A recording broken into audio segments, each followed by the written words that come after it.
Today, we're going to talk about both races. This now just a couple of hours, a little more than a couple of hours before the Republican presidential debate here on Fox. Some analytical observations from Fred Barnes, executive editor of the Weekly Standard, Mara Liasson, national political correspondent of National Public Radio, and Mort Kondracki, executive editor of Roll Call, Fox News contributors all. All right, Fred, let's start with the Republicans. John McCain, he seems to be gaining a little steam in Michigan. There are some polls out that show him pulling ahead of Romney. Talk about Michigan, because that is the next stop for Republicans. It is the next stop. I'm sorry you mentioned polls. Yeah. We don't like polls anymore. Let's not talk polls. Yes, Look, the truth is that McCain should win this state. He beat Bush there in 2000. One of the most important things is this. It's an open primary, and it's easy to vote in either party. You just go in and ask for the Democratic ballot or the Republican ballot. You don't have to formally join a party or anything. Very easy for Democrats, who probably won't be interested in their primary because it's just a beauty contest. Hillary's on the ballot, but Obama's not. And I don't believe John Edwards is either. Hillary's the only one. So there's really no incentive to vote in it. So a lot of Democrats and independents, I think, will vote in the Republican primary, and they're more likely than not, I think, to vote for John McCain.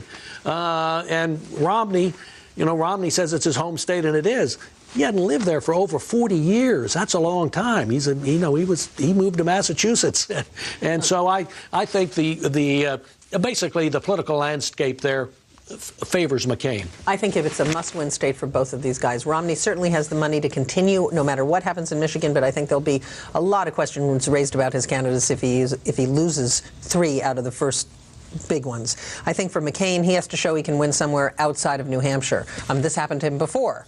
He won New Hampshire last time. He did win Michigan, but then he foundered in South Carolina. So I think it's really important. I mean, you can tell how important it is just because Romney's pulling back resources, even though he has plenty of them, from the other states. He's not advertising right now. He's off the air in South Carolina, and I think in Florida, to really concentrate on Michigan. Let's take a look real quick at the Fox News Opinion Dynamics poll in South Carolina. The top contenders there, McCain 25%, Huckabee 18%, and Romney right there at 17%. You see Thompson, who is really trying to make a stand in South Carolina, at the bottom there. Mara, I mean, are those numbers surprising to you? Yes, they are, because McCain seems to have gotten a real bounce out of New Hampshire. McCain was not there long ago, not very long ago in South Carolina. Huckabee was way up because of his win in Iowa.